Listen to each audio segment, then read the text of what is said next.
What if I told you that just after World War II, when Europe was struggling to rebuild, a tiny three-wheeled car emerged that looked more like a toy than a serious vehicle, yet carried the hopes of a recovering society? Meet the Rolux Baby, a 1947 microcar that challenged everything we think we know about automotive design. Was it a motorcycle, a car, or something entirely new? And how did such a small machine become a symbol of survival and ingenuity? Let's uncover the fascinating story behind this overlooked automotive pioneer. The Rolux Baby was born in a time of scarcity, when fuel, materials, and money were all in short supply. Designed in Austria by the company Rolux Fahrzeugbau, its concept was simple yet revolutionary: create a minimal, affordable vehicle for everyday people. Unlike the large, fuel-hungry cars of the 1930s, the Rolux Baby embraced efficiency over luxury. Its three-wheel layout reduced manufacturing complexity and cost, while also allowing it to be classified closer to a motorcycle in some regions, lowering taxes and licensing barriers. The vision was clear: mobility for the masses. It wasn't about speed or status. It was about practicality, survival, and getting people moving again in a shattered post-war economy. Underneath its compact shell, the Rolux Baby featured a lightweight tubular frame, simple, efficient, and easy to produce. This skeletal structure minimized material usage while maintaining enough rigidity for daily driving. The engineering approach was pragmatic rather than ambitious. Instead of complex suspension systems or heavy-duty components, the designers focused on reliability and ease of repair.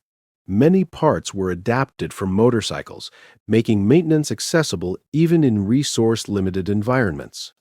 This stripped-down engineering philosophy reflected the realities of its time: build something that works, keep it cheap, and ensure it can be fixed with minimal tools and expertise. The Rolux Baby's three-wheel configuration, two at the front and one at the rear, gave it a unique mechanical identity. This setup provided reasonable stability while keeping weight low. Its rear-mounted engine drove the single rear wheel, simplifying the drivetrain and reducing mechanical losses. One of its most interesting aspects was its ultra-lightweight construction, which allowed it to operate efficiently with a very small engine. While not designed for high-speed travel, it excelled in urban environments where agility and fuel economy mattered most. Though it lacked advanced aerodynamics, its compact size naturally reduced drag. In many ways, the Rolux Baby foreshadowed the microcar revolution that would sweep Europe in the following decade. At its heart, the Rolux Baby used a small, single-cylinder, two-stroke engine, typically around 1,225 cc. This modest power plant produced just enough horsepower to move the lightweight vehicle at practical city speeds. Performance was humble. Top speeds hovered around 50 to 60 kilometers perhaps, but that was more than adequate for its intended purpose. Fuel efficiency was its real strength, allowing drivers to travel longer distances with minimal fuel consumption. Over time, some models saw slight improvements in engine tuning and reliability, but the fundamental philosophy remained unchanged. The engine wasn't about performance, it was about endurance, affordability, and keeping people mobile in a time when every drop of fuel mattered. Rolux Baby's body was as minimalistic as its engineering. Constructed using lightweight metal panels, its design was compact and functional, with a rounded, almost whimsical appearance. It lacked the elegance of pre-war luxury cars, but it had a charm of its own. Inside, the cabin was extremely basic, just enough space for two passengers, with simple seating and minimal instrumentation. Comfort was secondary to practicality.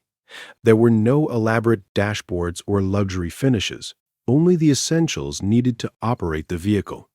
Yet, This simplicity made it approachable. It wasn't intimidating or exclusive.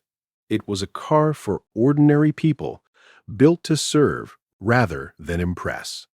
In the late 1940s, the Rolux Baby became a practical solution for individuals and small families seeking affordable transportation. It was commonly used for short commutes, errands, and basic travel in urban and rural settings. Its lightweight design made it easy to maneuver through narrow streets, while its low fuel consumption made it economically viable during a time of rationing. However, it wasn't suited for long-distance travel or harsh conditions. Despite its limitations, the Rolux Baby fulfilled a crucial role. It gave people independence. In a recovering Europe, that sense of mobility and freedom was invaluable. As larger and more powerful vehicles returned to the market in the 1950s, the Rolux Baby gradually faded into obscurity. Many were scrapped or abandoned as consumers upgraded to more conventional cars. However, a few examples survived, preserved by collectors and enthusiasts who recognized their historical importance. Today, these rare microcars can occasionally be found in automotive museums and private collections, often restored to their original condition. Their survival tells a deeper story, not just of a vehicle, but of an era. Each preserved Rolux Baby is a reminder of the resilience and creativity that defined post-war engineering. The Rolux Baby may not be famous, but its influence is undeniable. It was part of a broader movement that redefined personal transportation in post-war Europe.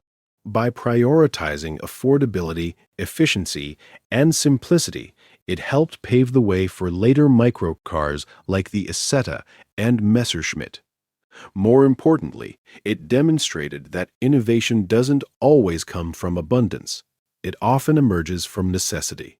The Rolux Baby stands as a testament to human ingenuity in the face of hardship, proving that even the smallest ideas can have a lasting impact on automotive history. Rolux Baby isn't just a tiny three-wheeler. It's a symbol of resilience, creativity, and survival. In a world rebuilding from devastation, it gave people something priceless: mobility and hope. Today, it reminds us that innovation doesn't always come in big, powerful packages. Sometimes it arrives in the smallest, most unexpected forms. If you enjoyed this story of forgotten automotive history, don't forget to like, comment, and subscribe for more incredible vehicles that shaped our world.